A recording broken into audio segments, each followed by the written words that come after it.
Hello all, this is Shrestha here and I bring to you a math chapter of class 7 simple equation. In the video, I cover the introduction of the chapter and the first exercise from the NCERT book of this chapter. So let's start. First of all, we need to understand what is an equation. हम equation किसे कहेंगे? इसके लिए suppose we have been given x plus 3. अब x plus 3 is an expression or an equation. It will be called as an expression, not an equation. Similarly, अगर हमसे पूछा जाए 3n minus 2 के बारे में, this will be also an expression. ये क्या है? expression है. और अगर 9 minus 5x की बात की जाए तो this will be also called as an expression. This is not an equation. अगर x plus 3, 3n minus 2, 9 minus 5x ये सारे के सारे एक्सप्रेशंस हैं तो इक्वेशन कब फॉर्म होगी? किसको हम इक्वेशन बोलेंगे? See x plus 3 equals to 5, x plus 3 equals to 5. Now this will be called as an equation. This will be called as an equation. अब ये एक्सप्रेशन नहीं है. क्यों नहीं है? See the difference between these two. I have used here sign of equality.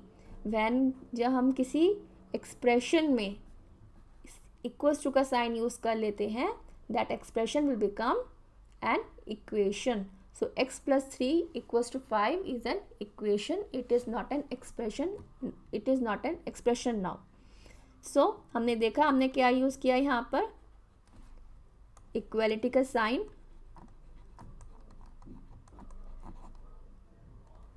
जिसको use करने के बाद this becomes an equation. One more thing here is variable.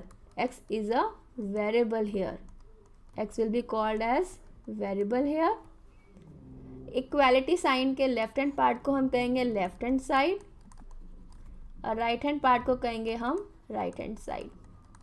Late me explain it to you some more. x plus 3 equals to 5. मैंने आपको बताया x यहाँ पर क्या है? वेरिएबल. और इसके अलावा हमने यूज़ किया यहाँ पर sign of equality, that is equals to sign. अब वेरिएबल क्या है यहाँ पर? वेरिएबल का मतलब क्या है? Variable means which is not fixed and which can vary. यहाँ पर हमें नहीं पता कि x की वैल्यू क्या है. x की वैल्यू 1 भी हो सकती है, 2 भी हो सकती है, 3 भी, 4 भी. It can have any value. हमें नहीं पता अभी इसकी वैल्यू क्या है, but it can have any value. 1 2 3 4 5 हम कोई भी वैल्यू इसमें से ले सकते हैं. मतलब इक्वेशन के अकॉर्डिंग इसकी कोई भी वैल्यू x की आ सकती है.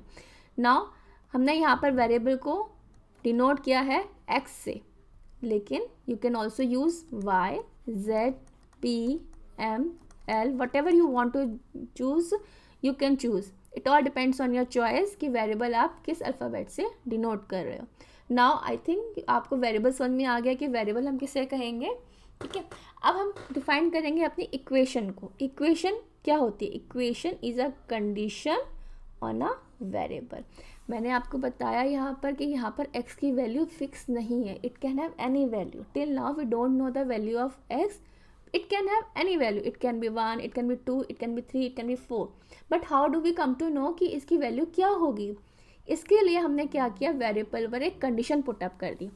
अगर आप इसी इक्वेशन को देखें, x प्लस 3 इक्वल्स टू 5 को ही देखें तो यहाँ पर हमने एक कंडीशन पुट कर रखी है x के ऊपर कि when we add 3 to this variable it should be equals to 5. अगर आप x की वैल्यू कोई भी पुट करें, 3 लें और उसमें 3 ऐड करें तो it should give 5. So let's take let x equals to x is equals to 1. हमने x की वैल्यू 1 ली. तो अगर हम लेफ्ट हैंड साइड की बात करें तो लेफ्ट हैंड साइड में हमारे पास है x प्लस 3. तो x plus 3 will be 1 plus 3 if you are taking the value of x as 1 and this will give 4. Now right hand side is 5. So 4 is not equals to 5. It means कि left hand side is not equals to right hand side. जब left hand side right hand side के equal नहीं है तो हम x की value 1 नहीं ले सकते. It can not be taken 1 because यहाँ पर लेफ्ट हैंड साइड पे वैल्यू आ रही है 4 और राइट हैंड साइड पे आ रही है वैल्यू 5, तो x की वैल्यू हम 1 नहीं ले सकते। अब हम लेते हैं x की वैल्यू 2, तो लेफ्ट हैंड साइड पे हमारे पास वैल्यू आ जाएगी क्या, 2 + 3 is equals to 5 and right hand side पे वैल्यू आ जाएगी हमारे पास 5। तो left hand side is equals to right hand side. जब यहाँ पर लेफ्ट हैंड साइड में भी 5 है, राइट हैंड साइड में भी 5 है, तो that means left hand side is equals to right hand side, so we can take the value of x as 2। यहाँ पर हम x की वैल्यू 2 लेंगे और तभी हमारी ये इक्वेशन पूरी होगी कि 2 + 3 is equals to 5, left hand side is also 5 and right hand side is also 5। और यही हमारा नेक्स्ट स्टेटमेंट कहता है, the condition is that two expressions should have equal value, दोनों साइड पे, लेफ्ट हैंड साइड पे और राइट हैंड साइड पे जो भी एक्सप्रेशंस हैं उनकी वैल्यू सेम होनी चाहिए।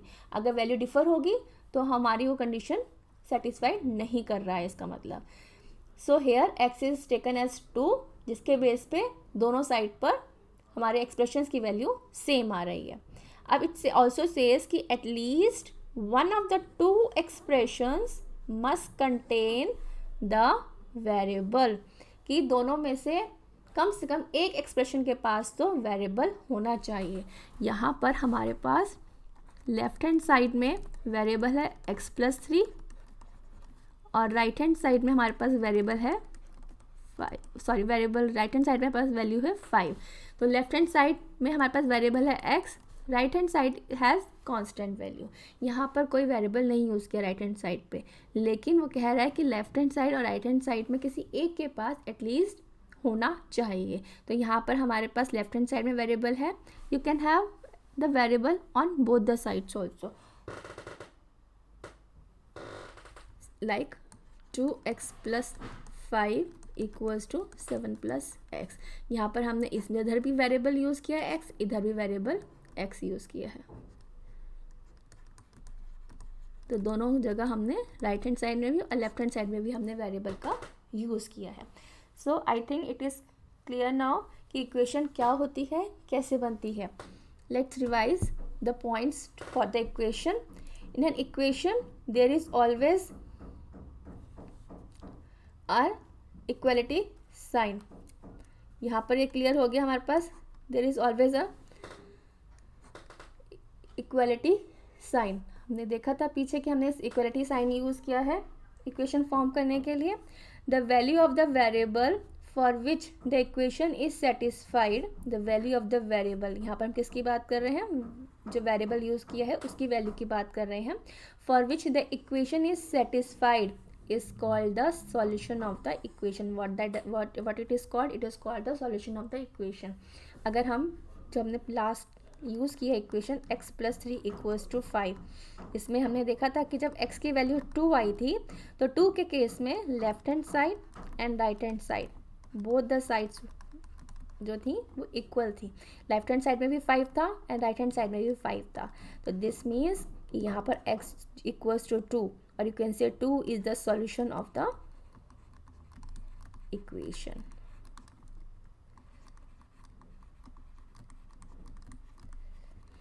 इस केस में जैसे हमने लिया है x + equals to 5, x + 5 equals to 9।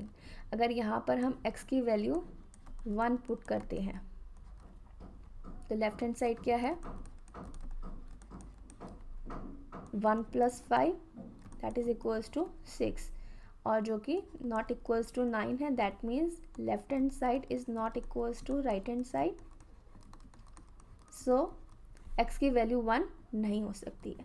अगर हम x की वैल्यू 2 लेते हैं उस केस में left hand side is equals to 7, that is also not equals to 9, that means left hand side is not equals to right hand side, तो यहाँ पर भी हम x की वैल्यू 2 नहीं ले सकते हैं। अगर हम x की वैल्यू 3 लेते हैं तो left hand side will become 8 which is not equals to 9 again, and so left hand side is again not equals to right hand side, So x is not 3 is not the solution of the equation. Now take x equals to 4. The left hand side is 9, which is equals to 9 on the right hand side. So left hand side becomes equals to right hand side. So here x is equals to 4 is called the solution of the equation x plus 5 equals to 9. इसका solution क्या है? x equals to 4. यही उसने बोला है the value of the variable for which value of the variable की value of the variable is here. इस equation में हमारे पास value of the variable is 4 for which the equation is satisfied. 4 के केस में हमारी इक्वेशन ये वाली सेटिस्फाइड हो रही है. So this will be called as the solution of the equation. And equation remains the same if left hand side and right hand side are interchange. अगर हम लेफ्ट हैंड साइड को right hand side पे ले जा रहे हैं और right hand side को लेफ्ट हैंड साइड पे ले जा रहे हैं तो उससे इक्वेशन पर कोई फ़र्क नहीं पड़ेगा. It will be same. अगर हम x प्लस 5 इक्वल्स टू 9 को 9 इक्वल्स टू x प्लस 5 लिख दें तो बोथ आर सेम. यहाँ पर x प्लस 5 इक्वल्स टू 9 और 9 equals to x plus 5 both are the same. इनमें कोई डिफरेंस नहीं है. अब इंट्रोडक्शन पार्ट तो हमारा कंप्लीट हो गया है. सो उसके बेस पे जो NCERT बुक का चैप्टर है उसकी फर्स्ट एक्सरसाइज हम कवर करते हैं. इसका वेरी फर्स्ट क्वेश्चन है complete the last column of the table. Last column means we have to cover this column. अब इस कॉलम में हमें क्या करना है? हमें दे रखा है इक्वेशन. हमें यहाँ पर इक्वेशन दे रखी है, यहाँ पे वैल्यू दे रखी है. Now we have to tell कि whether the equation is satisfied और नॉट. अभी हमने पीछे देखा था कि इक्वेशन सेटिस्फाइड कब होगी. इक्वेशन सेटिस्फाइड तब होगी जब उस वेरिएबल की वैल्यू से हमारी left hand side becomes equals to right hand side. अब यहाँ पर x की वैल्यू क्या है? 3. x की वैल्यू है 3 और हमारे पास इक्वेशन है x plus 3 equals to 0.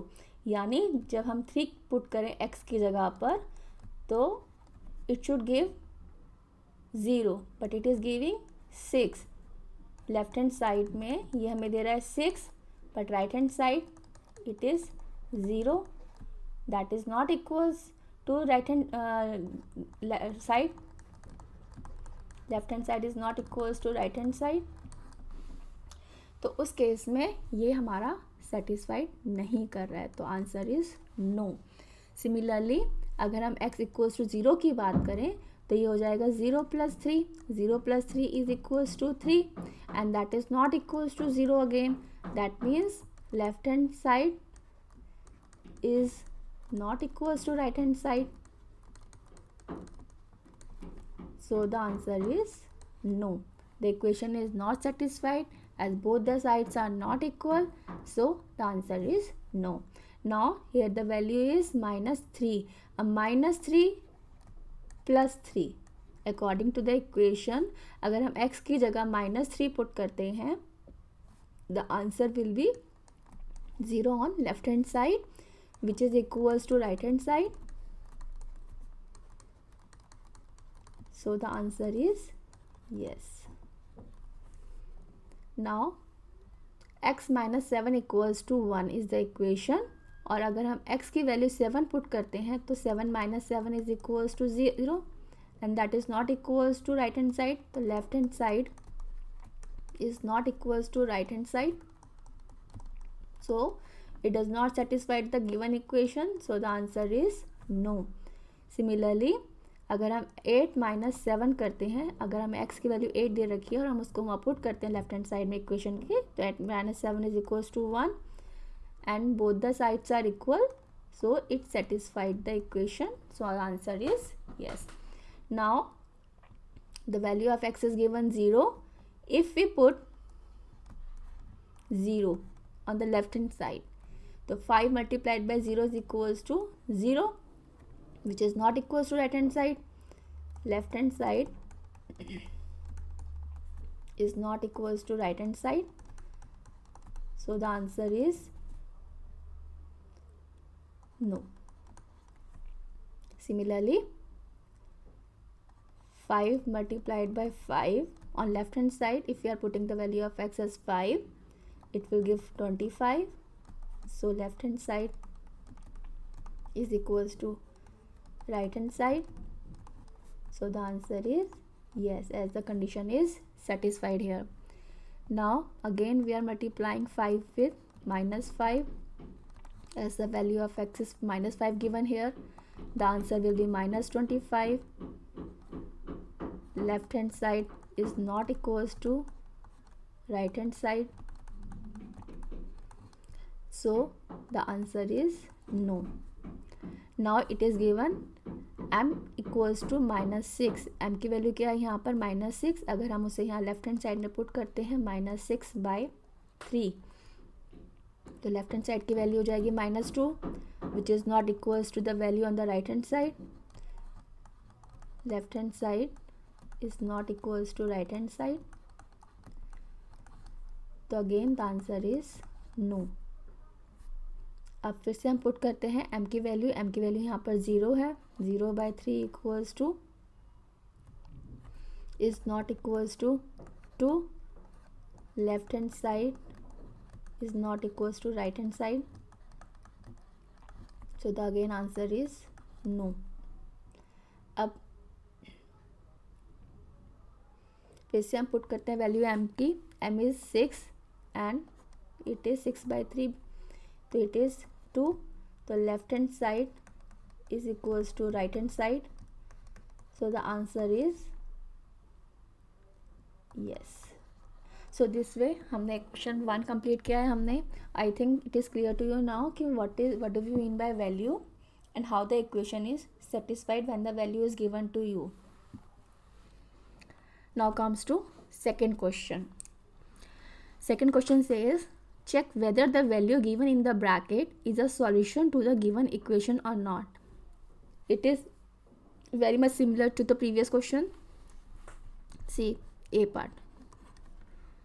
n + 5 equals to 19.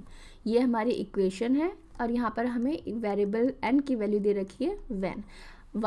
अब हमें बताना है कि n की वैल्यू जब 1 दी हुई है तो 1 के केस में क्या ये इक्वेशन सेटिस्फाई कराता है कि नहीं कराता. और यू कैन से कि n is equals to 1 is the solution of the equation और not. See left hand side is n + 5. अगर हमें n की वैल्यू 1 दे रखी है तो हम यहाँ पर पुट करेंगे n की value 1. 1 + 5 is equals to 6. And what does right hand side hold? Right hand side is 19. तो left hand side is not equals to right hand side. So n is not the n equals to 1 is not the solution of the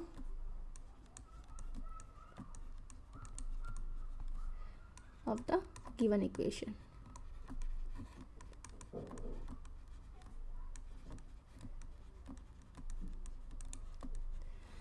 Similarly, we can take example E.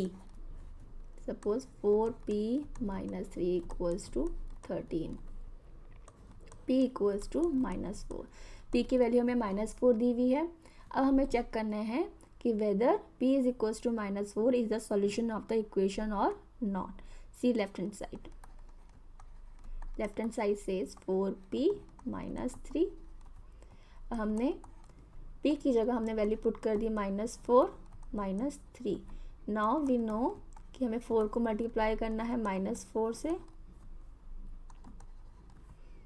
This will become -16 - 3 and the answer will be -19. Left hand side is -19 and right hand side is 13. Again left hand side is not equals to right hand side, so p is equals to -4, not the solution of the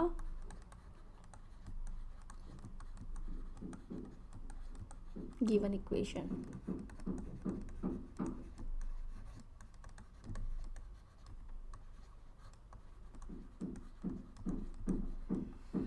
Again can take another example.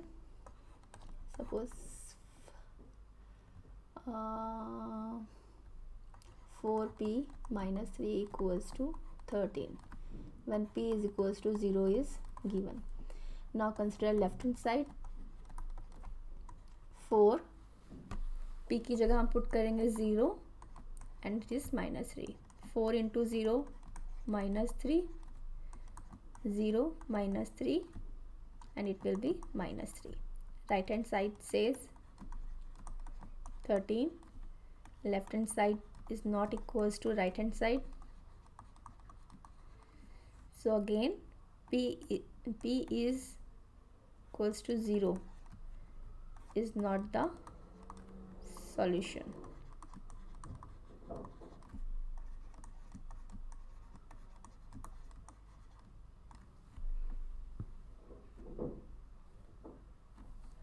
Now I can also take another equation, C part. 7n plus 5 equals to 19 when n is equals to 2 is given. Consider the left hand side. 7n plus 5. अब यहाँ पर 7n plus 5 है. अगर आप n की value 2 put करते हैं तो it will be 7 into 2 plus 5 and this will be 14 plus 5 equals to 19, and so right hand side says 19. Left hand side and right hand side both are equal, so n equals to 2 is the solution of the given equation. I think it is clear to you now. सिर्फ इसमें दो parts रहते हैं, D part and B part. ये आप खुद करके देखिए. अगर in case you have any problem please do tell me in the comment box.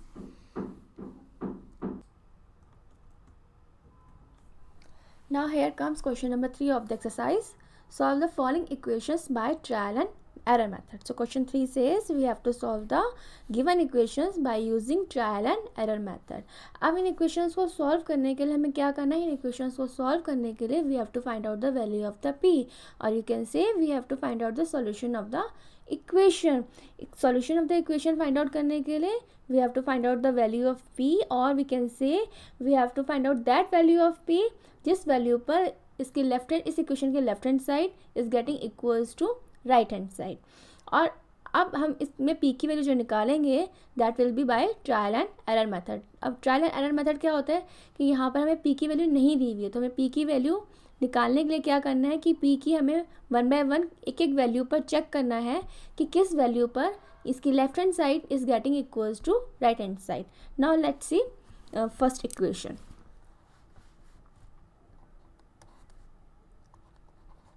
5p plus 2 equals to 17.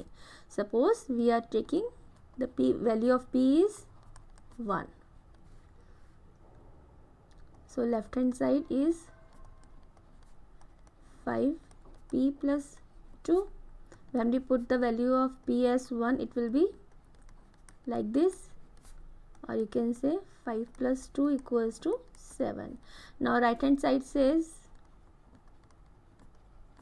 the value is 17.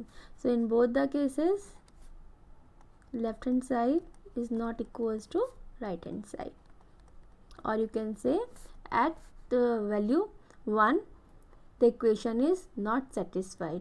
So यहाँ पर हम p की वैल्यू 1 नहीं ले सकते हैं.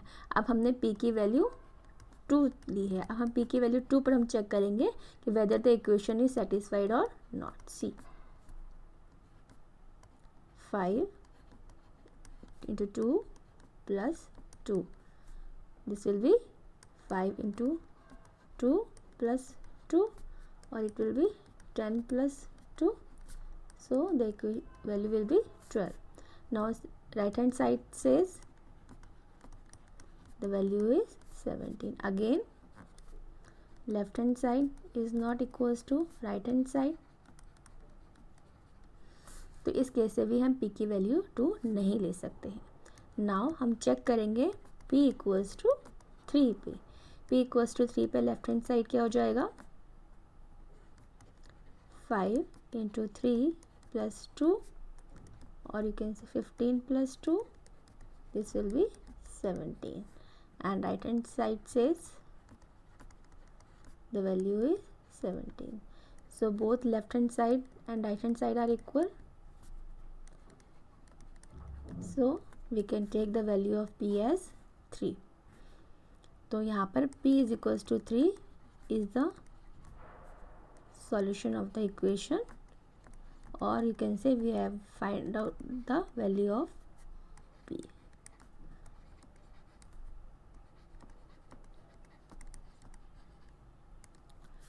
Similarly, in the second equation, 3m minus 14 equals to 4, हमें m की वैल्यू फाइंड आउट करनी है. अब m की वैल्यू फाइंड आउट करने के लिए फिर से हम वैसे ही करेंगे जैसे हमने फर्स्ट इक्वेशन में किया था. हमने स्टार्ट किया m की वैल्यू 1 से. Now check left hand side. 3 into 1 minus 14, it will be 3 minus 14 and this will be minus 11. जबकि हमारी राइट हैंड साइड क्या कहती है, राइट हैंड साइड हमारी जो वैल्यू है this is 4. So both left hand side is not equals to right hand side. So m की value हम 1 नहीं ले सकते हैं. अब नाउ हम चेक करेंगे m की वैल्यू 2 पर. m की वैल्यू 2 होगी तो लेफ्ट हैंड साइड क्या हो जाएगा हमारा, 3 into 2 minus 14, this will be 6 minus 14 and this will be minus 8. Right hand side क्या है हमारे पास, 4. Again both the sides are not equal, तो हम m की वैल्यू 2 भी नहीं ले सकते हैं. हम चेक करेंगे m की वैल्यू 3 पे. तो लेफ्ट हैंड साइड क्या है हमारा, 3 into 3 minus 14, this will be 9 minus 14, or you can say minus 5. और राइट हैंड साइड हमारा क्या है, 4. तो इस केस में भी हमारे पास left hand side right hand side के इक्वल नहीं है, तो हम m की वैल्यू 3 भी नहीं ले सकते हैं. हम m की वैल्यू चेक करेंगे 4. m की वैल्यू 4 चेक करने के लिए लेफ्ट हैंड साइड क्या हो जाएगा, 3 into 4 minus 14, this will be 12 minus 14 and this will be minus 2. In this case also left hand side is not equals to right hand side, तो ये हो जाएगा m equals to 4 भी हम नहीं ले सकते हैं. अब हम चेक करेंगे m equals to 5 पे. लेफ्ट हैंड साइड क्या हो जाएगा, 3 into 5 minus 14, तो this will B 15 minus 14 and this will be 1. तो इस केस में भी left hand side is not equals to right hand side, फिर से हम m इक्वल्स टू 5 नहीं ले सकते हैं. हम चेक करेंगे m इक्वल्स टू 6 पे. तो लेफ्ट हैंड साइड क्या हो जाएगा, 3 into 6 minus 14, this will be 18 minus 14 and this will be 4. सो इस केस में लेफ्ट हैंड साइड की वैल्यू राइट हैंड साइड की वैल्यू इक्वल हो रही है, तो left hand side we can say left hand side is equals to right hand side, और else we can say कि m is equals to 6 is the solution of the equation.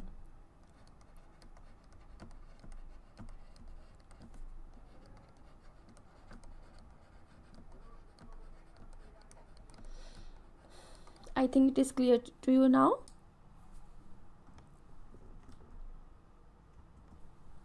Now comes question number 4. Question number 4 says write equation for the following statements. अभी तक हम equation को solve करते आ रहे थे, हम equation के लिए solution find out कर रहे थे. Now we have to find out the equations also statements के base पे. यहाँ पर हमें statements दी हुई हैं और we have to form the equations on the basis of that statement. See very first equation, हम वेरी फर्स्ट इक्वेशन क्या फॉर्म करेंगे, the sum of numbers x and 4. Sum of numbers x and 4 means यहाँ पे numbers कौन से हैं, x and 4, इनका सम करना है तो this will be like this, x plus 4 is 9, is 9 का मतलब होगा कि हम x plus 4 will be equals to 9. Second equation says 2 subtracted from y, 2 subtracted from y means y में से हमने क्या subtract किया, 2 subtract किया and this will be equals to 8. Now comes equation third. Equation third says 10 times a is 70. 10 times a means 10 into a is equals to 70.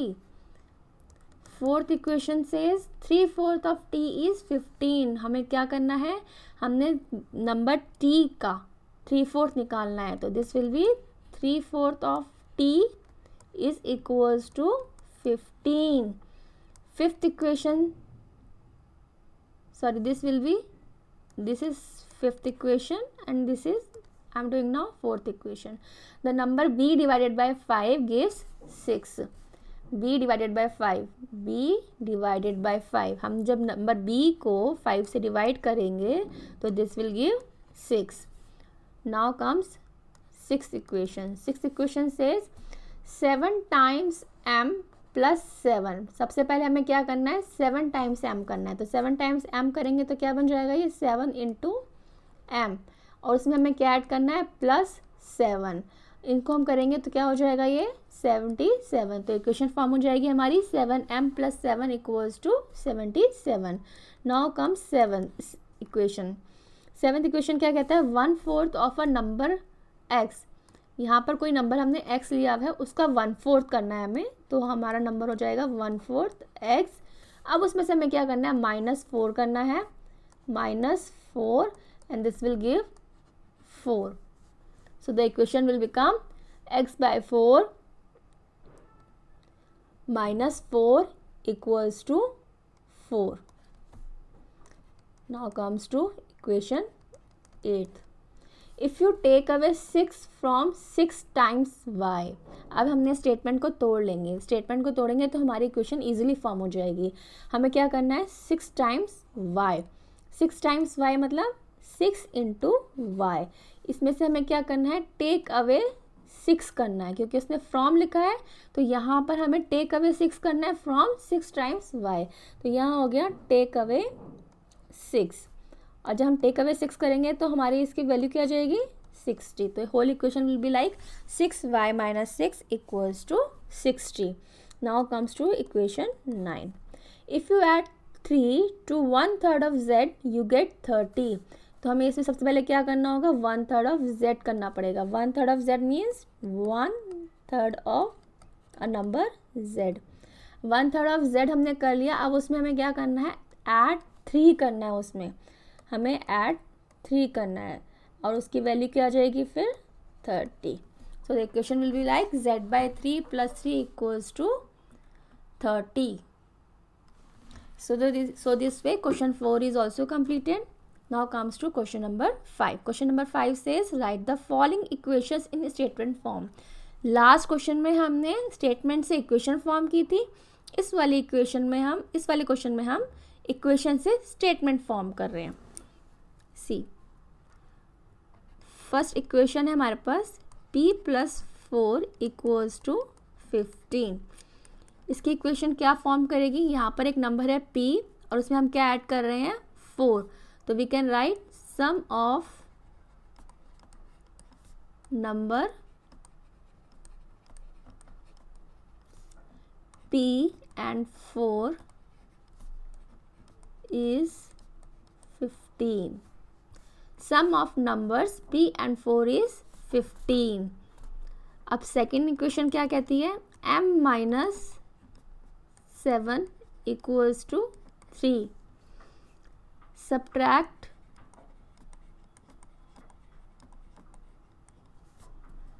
or you can say take away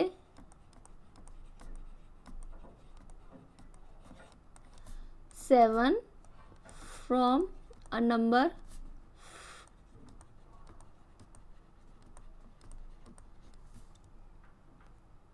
m is 3. Third equation says 2m equals to 7। तो इसकी statement क्या बनेगी, सबसे पहले हमें क्या लिखना होगा, 2 times of m, 2 times of number m is 7। Fourth equation क्या है, m बाय 5 इक्वल्स टू 3। तो इसकी स्टेटमेंट क्या बनेगी, 1/5 of number m is 3। Fifth equation क्या फॉर्म होगी, 3m बाय 5 इक्वल्स टू 6 दिया हुआ है, इसकी इक्वेशन क्या फॉर्म होगी, 3/5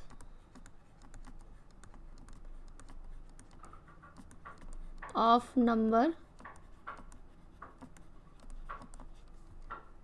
m is 6। सिक्स इक्वेशन क्या फॉर्म होगी, 3p plus 4 equals to 25 given है मैम इक्वेशन। इसकी स्टेटमेंट क्या फॉर्म होगी, 3 sum of 4 and 3 times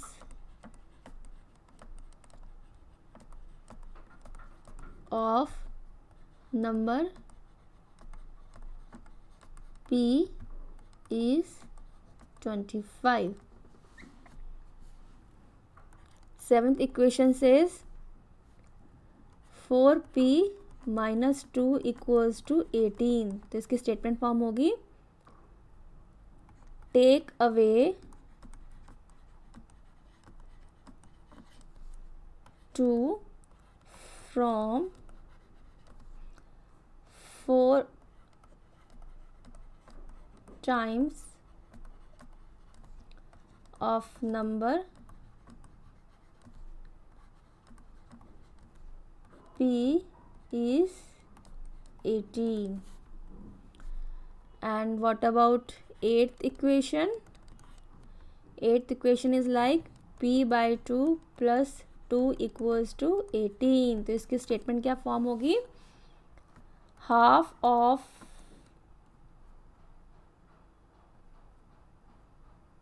or you can say sum of 2 and half of a number p is 18। I think अब ये सारी equations आपको क्लियर हो गई होंगी कि हम इनकी कैसे स्टेटमेंट्स फॉर्म कर रहे हैं। हमने हर एक कंडीशन को चेक कर लिया है, उसके बेस पे हमने स्टेटमेंट फॉर्म करी है अपनी। अब now comes to question number 6। यहाँ पर भी हमें इक्वेशन फॉर्म करनी है। इक्वेशन हमें वर्ड प्रॉब्लम की फॉर्म में दे रखा है, अब उसको हमें इक्वेशन के फॉर्म में लेके आना है। First is Irfan says that he has 7 marbles more than 5 times the marbles Parmeet has। Irfan has 37 marbles. Irfan के पास कितनी मार्बल्स हैं, 37 marbles. Take m to the number of Parmeet's marble. अब इन्होंने क्या कह रखा है कि हमें जो वेरिएबल है m लेना है for the number of Parmeet's marble. तो यहाँ पर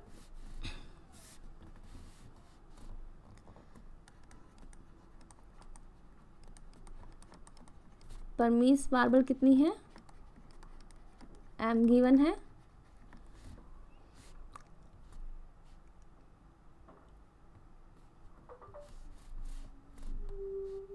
इरफान के पास कितनी मार्बल्स हैं, 7 marbles more than 5 times the marble Parmeet है। 5 times the marble Parmeet has means कि परमीत के पास m है, अगर हम उसका 5 टाइम्स करेंगे तो इट विल बी 5m। अब इरफान के पास उसमें 7 ज़्यादा हैं, तो हमने क्या किया, 5m प्लस 7 कर दिया। अब 5m प्लस 7 कर दिया, टोटल मार्बल्स कितनी है इरफान के पास, 37। तो ये हो जाएगा 5m plus 7 equals to 37. This will be the first equation. अब सेकेंड इक्वेशन क्या कहता है हमारा,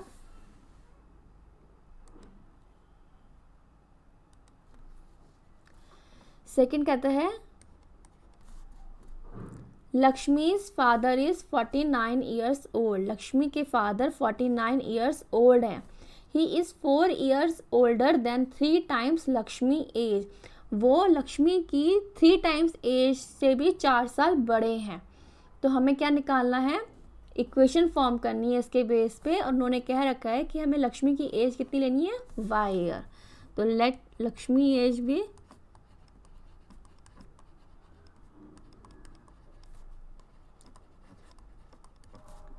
y ईयर्स. तो y ईयर्स. अब इसमें क्या कहा है, ही is 4 years older. He means Lakshmi's father. तो लक्ष्मीज फादर क्या हो की एज कैसे बनेगी, फादर की एज बनेगी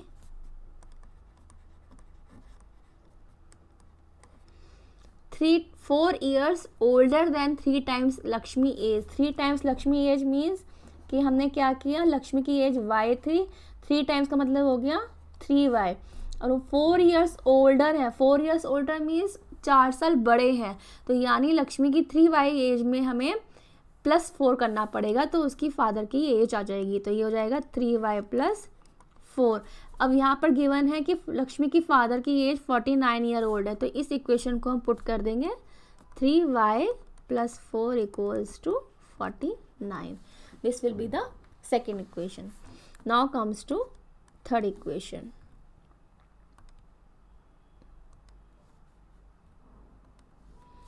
The teacher tells the class that the highest marks obtained by a student in her class is twice the lowest marks +7. The highest score is 87. अब एक टीचर ने बोला क्लास में कि जो हाईएस्ट मार्क्स जिस स्टूडेंट के हैं उनकी क्लास में वो कितने हैं, is twice the lowest marks +7. जितने भी जिसका भी लोएस्ट मार्क्स आए हैं उसका ट्वाइस कर देंगे और उसमें हम 7 ऐड कर देंगे, तो वो हाईएस्ट मार्क्स होंगे उस क्लास के. और हाईएस्ट स्कोर कितना है दिया, उन्होंने दिया हुआ है 87. अब हमें इक्वेशन फॉर्म करनी है इसकी, और उन्होंने बोला हुआ है कि जो लोएस्ट स्कोर आप लेंगे वो क्या लेना है, हमें L लेना है. तो क्या हो जाएगा हमारे पास, ये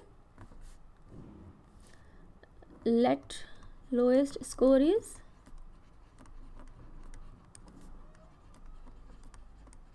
equals to L.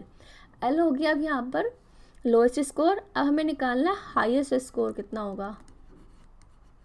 Highest score के लिए उन्होंने क्या बोला हुआ है, कितना होगा, twice the lowest marks.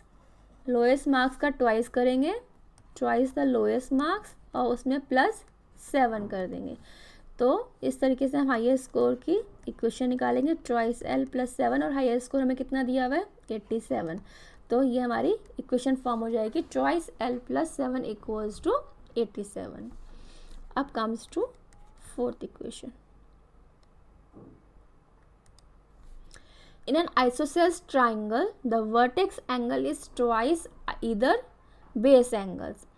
Let the base angles be in degrees. Remember that the sum of the angles of a triangle is 180 degree.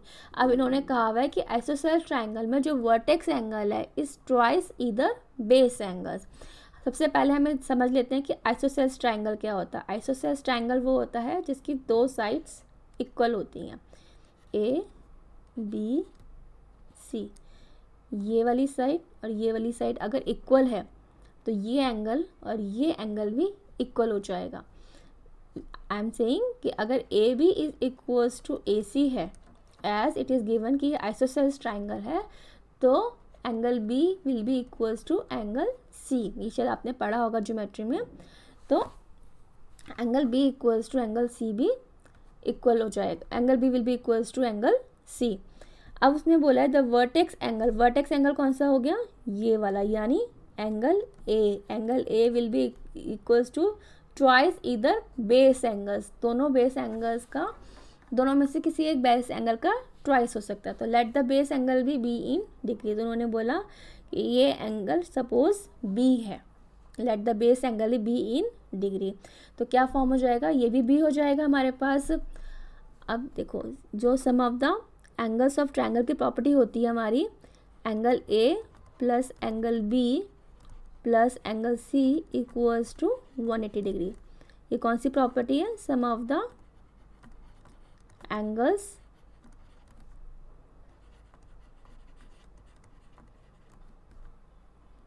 Of triangle is 180 degree. ये हमारी प्रॉपर्टी है, सम ऑफ द एंगल्स। अब इसमें हमने बोला है angle A कितना है, twice the base angle, twice the base angle, base angle कितना हमारे पास बी, तो ये हो जाएगा ट्वाइस बी। एंगल बी कितना है बी, एंगल सी कितना है B, as I have shown you here कि ये भी बी है तो ये भी बी हो जाएगा। फिर angle B is equals to B, तो एंगल सी भी हमारे पास बी हो जाएगा। और एंगल ए कितना हो जाएगा, twice of b equals to 180 degree. तो this will be 4b equals to 180 degree. ये हमारी इसकी इक्वेशन फॉर्म होगी। आई थिंक ये चारों क्वेश्चंस आपको क्लियर होंगे। अगर आपको कहीं भी डाउट है तो प्लीज़ अपना डाउट रेज कर सकते हैं। You can write in the comment box, I will try to solve as soon as possible. अब आते हैं, अभी तक हमने जितने भी क्वेश्चंस किए हैं वो एनसीईआरटी की एक्सरसाइज से किए हैं हमने। अभी मैंने आपके लिए कुछ प्रैक्टिस क्वेश्चन सेट किए हैं। इन प्रैक्टिस क्वेश्चंस को आप try to solve on your own. अगर कहीं भी आपको प्रॉब्लम लगती है, कहीं भी डाउट है, कुछ नहीं समझ में आ रहा है, तो प्लीज़ आप अपना डाउट रेज करिए। और इसके साथ साथ मैंने आपको आंसर्स की भी दे रखी हैं, आप मैच करके अपने आंसर्स चेक कर सकते हैं कि आपके आंसर्स करेक्ट है कि नहीं है। या आपको on the basis of this you will be able to conclude that you have understood the concept. Thank you very much. Next exercise मैं आपके सामने जल्दी लेके आऊँगी। अगर आपको मेरा वीडियो पसंद आया तो please like it and subscribe it for such more videos. Thank you.